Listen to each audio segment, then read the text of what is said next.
New Year's Eve is commonly referred to as a celebration where participants ring in the new year at rambunctious parties with dancing, loud music, and excessive amounts of alcohol.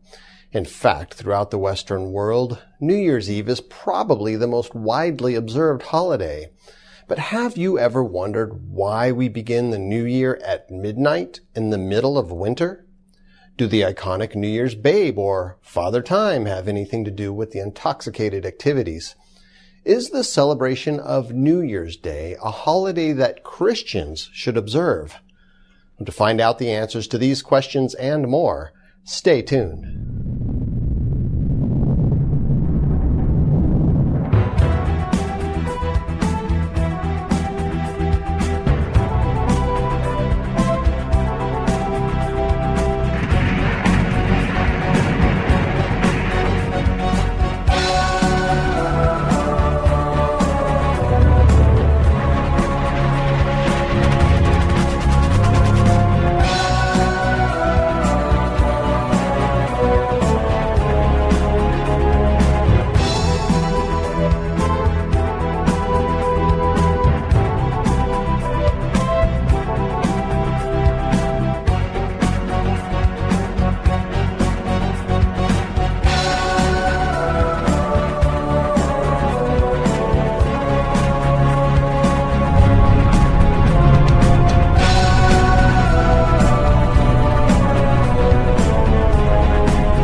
In the midst of winter, on December 31st, billions of people celebrate the eve of New Year's Day with champagne, wine, and a host of adult beverages.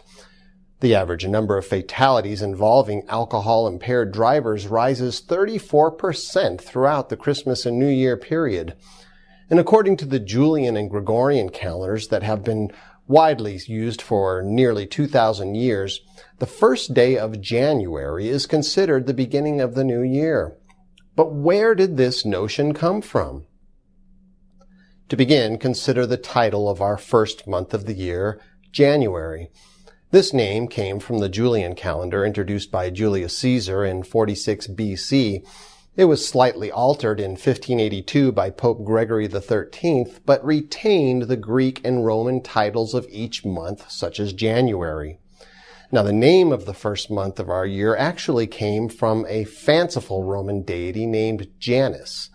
Janus played an important role in pagan religion of Greek legend.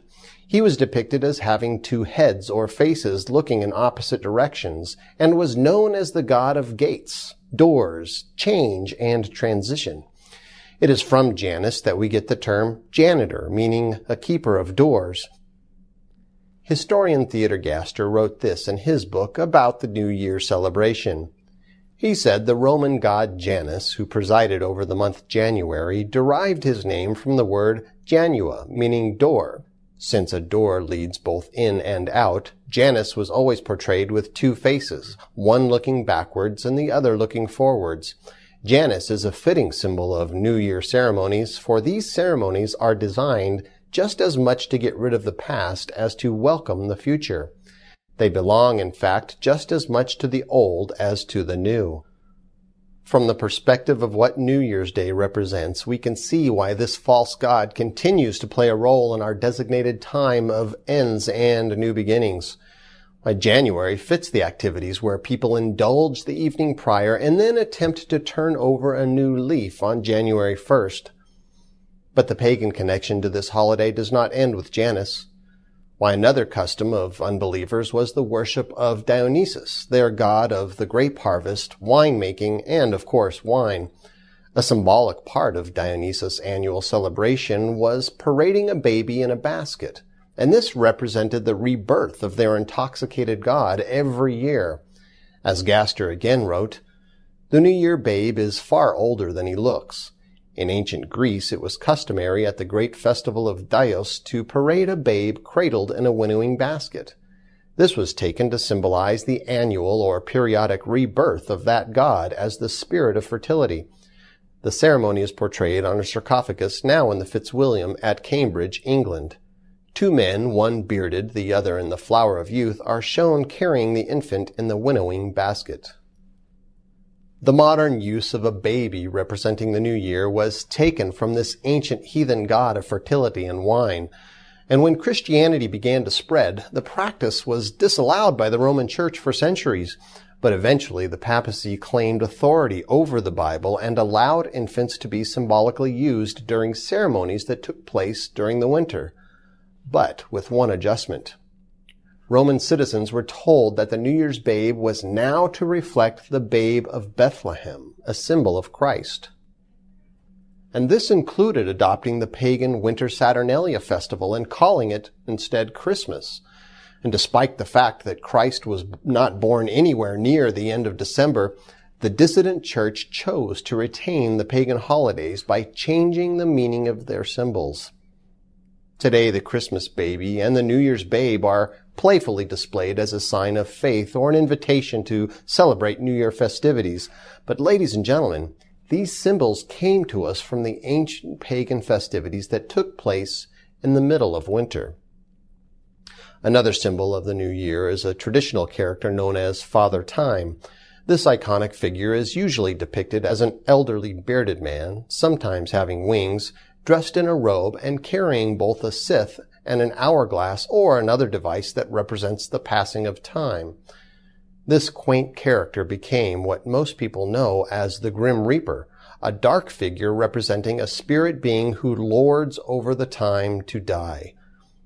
What few realize is that the Grim Reaper and Father Time are extensions of another Greek god known as Cronos. Cronos was considered a god who cut men, women, or children down, bringing them death. It is from his name that we have the word chronograph relating to a device that measures time. In Rome, Cronos was also called Saturn and included in the winter Saturnalia festivities. And his tale is a common theme of Greek mythology filled with mysticism, pride, betrayal, and murder. Now, originally, Cronos was portrayed as killing his own children who threatened his domain, and he killed them by eating them. And this became a Greek rite of human sacrifice that occasionally occurred during the Saturnalia. Today, ladies and gentlemen, our modern images of the Grim Reaper and Father Time still contain elements of this pagan ancestor of theirs named Cronos. In light of the heathen connection to New Year's Day, do we really need to ask if God approves of our observance? I mean, what does the Bible tell us regarding such celebrations? Well, we can answer this question with several scriptures, but consider the words of Christ in the New Testament when he was tempted to sin in the wilderness. And at that time, the Messiah said something enormously important that answers this question about celebrating New Year's Day. Why, he quoted the Old Testament and said, "It is written, man shall not live by bread alone, but by every word that proceeds from the mouth of God." When Christ spoke these words, there had not been any New Testament books produced yet. And so he was talking about the Old Covenant writings, and he actually quoted Deuteronomy chapter 8 and verse 3. And the reason is because Christ is the God of the Old Testament. As the author of Hebrews indicated, Jesus Christ, he is the same yesterday, today, and forever. And in this context, what are some of the words that came from the mouth of God in the Old Testament books? Well, certainly the Savior would expect us to understand the first commandment, which tells us that I am the eternal your God. You shall have no other gods before me. If we only had these two sentences in the entire Bible, we could know for certain what we should do regarding the celebration of New Year's Day. Right, there are several false gods related to the winter festivals, such as Janus, Dionysus, Bacchus, Cronos, and Saturn. And the first commandment explains that God is appalled at the observance of the New Year, which involves elements of these mythic deities. But there are many other scriptures explaining what we should do regarding New Year's Day. Why, in the New Testament, the Apostle Paul reflected on what happened to ancient Israelites when they went to the Promised Land. And eventually they adopted aspects of pagan culture. And he said that their mistakes were recorded for Christians. As he wrote, now all these things happened to them as examples, and they were written for our admonition. The examples began in Egypt and continued into the Promised Land. And at that time, God told the people not to try and worship Him in the way that the current inhabitants worshiped their gods. He warned them, and God warns us today, saying, "Take heed to yourself that you are not ensnared to follow them, and that you do not inquire after their gods, saying, 'How did these nations serve their gods? I also will do likewise.' You shall not worship the eternal your God in that way, for every abomination to the eternal which He hates, they have done to their gods." God made it clear from the beginning that He does not condone traditions and celebrations that use pagan symbols and holidays. He does not accept practices that were once directed toward other gods, no matter how innocent or fun we might think they are. By the winter celebrations of Christmas and New Year's Day, these contain traditions and symbols of pagan gods, and they are not holidays that originated in the Bible. Instead, they originated by the ancient traditions of heathen societies. God told Israel that He did not want them to adopt such ways to worship Him, and Christ feels the same way toward us. What few believers understand is that Christ is the God of the Old Testament. Why, He said this Himself by telling the Jews that before Abraham was, I am. And this is directly quoting what He had previously said to Moses some 1,000 years prior. Jesus Christ is the same yesterday, today, and forever. And the commandments He gave to Israel, they stand true for us today. Ancient Israel adopted pagan approach to the winter solstice. As Jeremiah later explained, they were dismayed by the signs of heavens. They saw that the sun would wane during the fall and the days grew shorter as winter approached. And understanding that the sun was the source of their food, well, the heathen, they feared this. And so they would cut down a tree and they would decorate it, producing an idol. And this practice has been passed down through time unto Christmas trees that people deck with lights and ornaments, and they placed gifts beneath its branches and sing songs of praise before a motionless idol. Israel vastly disregarded God's instructions, and those people lost their inheritance, and they were scattered to the wind. Their shortcomings are a lesson to us. See, those who claim to believe in God must not partake in celebrations of pagan origin. By doing so means that any reverence we might have for Jesus Christ is in vain. As He said of these traditions, "This people honors me with their lips, but their heart is far from me, and in vain they worship me, teaching as doctrines the commandments of men." Ladies and gentlemen, the celebration of New Year's Day is a holiday that came from the ungodly ideals of pagan men and women. And there is more to this subject that you need to know. And to help you, Quest for Truth has produced a free and informative booklet. Quest for Truth produces a variety of free literature to help people understand the Bible and how God expects people to live. Today we are featuring the booklet titled The Truth About New Year's Day.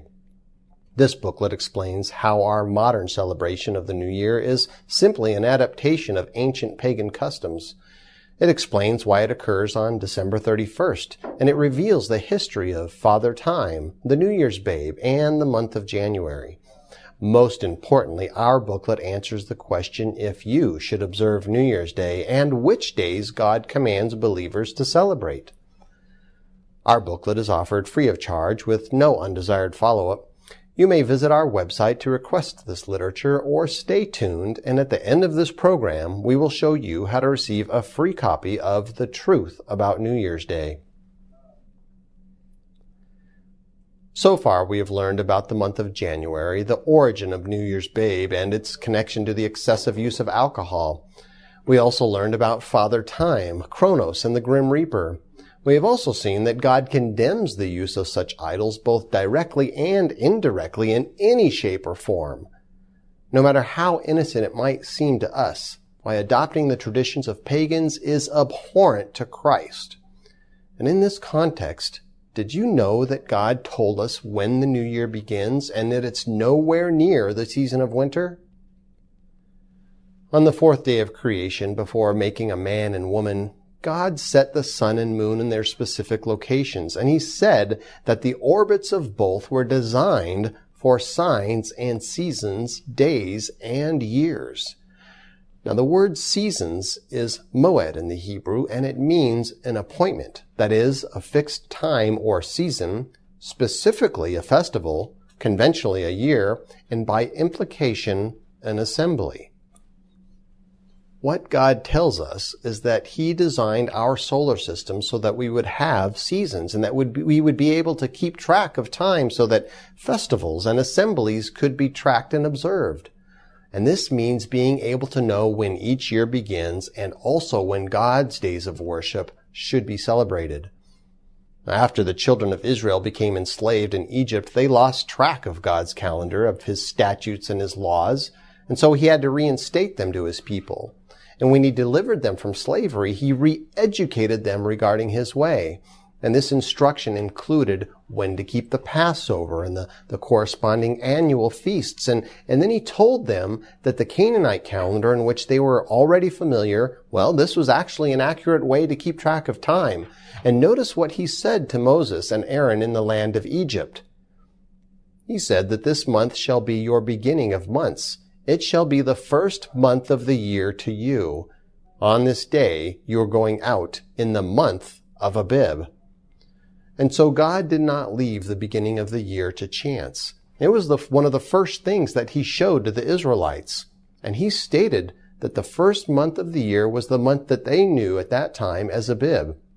Now, the month of Abib has always fallen between March and mid-April. And so this indicates that the new year begins in the spring, when life is renewing and the creation is flourishing. Plants and animals are rejuvenated at that time, and the earth blossoms with leaves, flowers, and green grass. In contrast to God's designation of the new year, most believe that it takes place in the midst of winter, and this is directly opposed to God's instructions.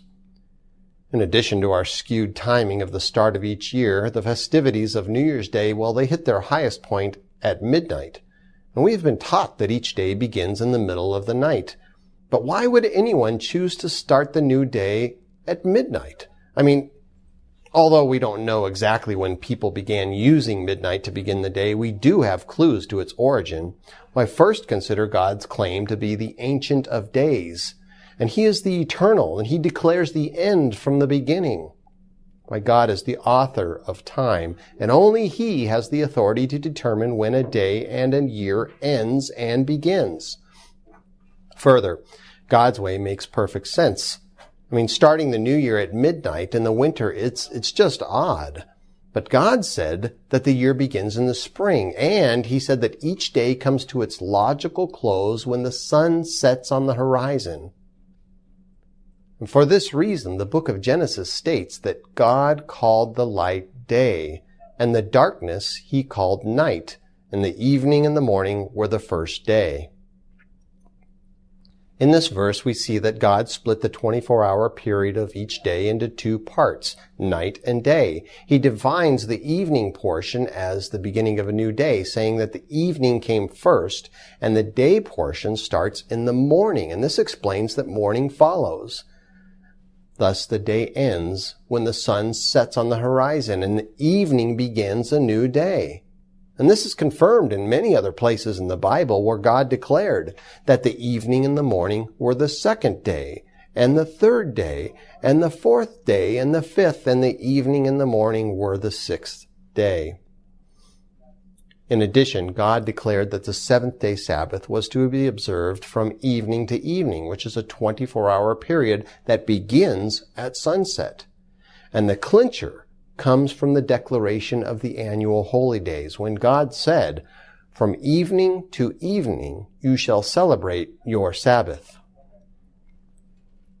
According to the Bible, a 24-hour day begins at evening and ends at sunset. And this fact makes the declaration of midnight a rejection of God's authority. And is it any wonder then that midnight has long been associated with iniquity? Why, it's considered the witching hour and commonly portrayed in movies as a time when people are murdered and ghosts and demons arise. Why, midnight's attributes are portrayed as a veil for mischief. In light of this information, you might wonder when the New Year's observance began. I mean, did the practice of celebrating the New Year come from the Bible? When uncovering the history of this holiday, we find that the celebration is the oldest of all pagan holidays, and the first records show it being observed in ancient Babylon about 4,000 years ago. Earl Count explained this in his book titled 4,000 Years of Christmas. Mesopotamia is the very ancient mother of civilization. Christmas began there over 4,000 years ago as the festival which renewed the world for another year. The 12 days of Christmas, the bright fires and probably the Yule log, the giving of presents, the carnivals with their floats, their merrymakings and clownings, the mummers who sing and play from house to house, the feastings, the church processions with their lights and song, all these and more began there centuries before Christ was born, and they celebrated the arrival of a new year. Celebrating the new year began as a pagan custom observed around the winter solstice. It was associated with sun worship more than 2,000 years before the birth of Christ. And the New Year festivities in Babylon found their way to Greece and Rome, where the celebration was called the Saturnalia. The holiday was observed with drinking bouts, exchanges of gifts, sometimes human sacrifice, and the infamous Greek and Roman orgies. The plain truth is that the New Year was never a holiday promoted by God in the Bible. By the integration of New Year's Day festivities into the professing Christian community occurred 300 years after the birth of Christ, when the pagan ruler Constantine declared Christianity as the official religion of the state, but his newfound faith was a far cry from the faith once delivered to the saints. Upon the emperor's edict, vast numbers of pagans came into the church, and they brought their customs with them. And Earl Count wrote about this influx of unbelievers while exposing the origin of December festivities, stating, "There were many immigrants into the ranks of Christians by this time, but the church fathers discovered to their alarm that they were also facing an invasion of pagan customs. The habit of the Saturnalia was too strong to be left behind. At first the church forbade it, but in vain. When a river meets a boulder that will not be moved, the river flows around it. If the Saturnalia would not be forbidden, let it be tamed. The church finally succeeded in taking the merriment, the greenery, the lights, and the gifts from Saturn and giving them to the babe of Bethlehem. The pagan Romans became Christians, but the Saturnalia remained." Rather than resist the influence of pagans, the unholy Roman Empire tried to baptize this week-long festival of the Saturnalia. They changed the symbolism of its rituals and put Christ's name on it, calling it Christmas and the New Year. But despite their efforts, it's important to realize that the celebrations related to the Saturnalia, they remain pagan, and they continue to remain pagan today, and they are not accepted by God and Christ as legitimate worship of Him. Why, remember that Jesus Christ is the same yesterday and today and forever, and He declared that we shall not worship the eternal your God in that way. And the shocking truth is that we do not celebrate New Year's Day today because it honors God. We do it because we have been deceived into rejecting God's authority and embracing instead the traditions of men who say that midnight in the middle of winter is the beginning of each year. But the deception, ladies and gentlemen, need not linger. You can know exactly what days the God of the Bible desires for us to celebrate, and they are not Christmas or New Year's Day. My God designated days that are to be kept with friends and family, and these days that He designated, they signify a great hope for the future. These are not holidays, but they are holy days, God's appointed festivals. They are unique and they are prophetic. They're not Jewish inventions as some might think.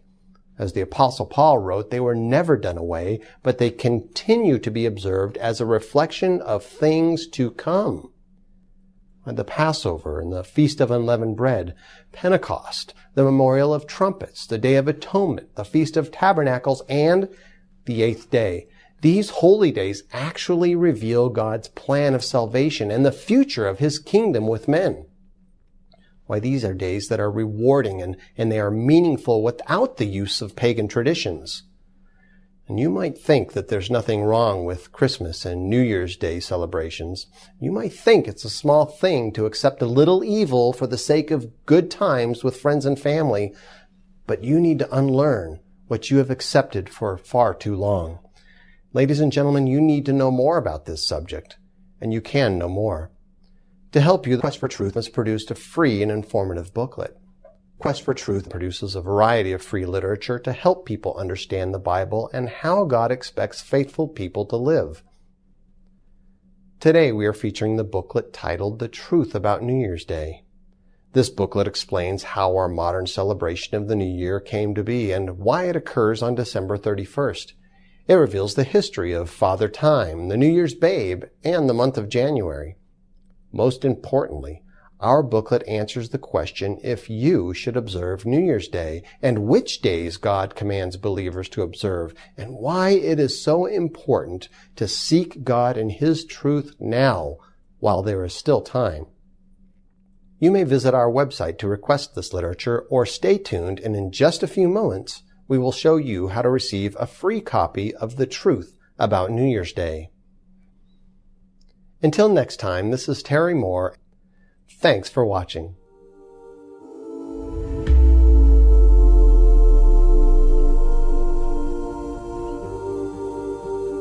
No one knows the day or hour when the end shall come to pass. Not the angels that dwell in heaven, only the Father from above. No one knows the day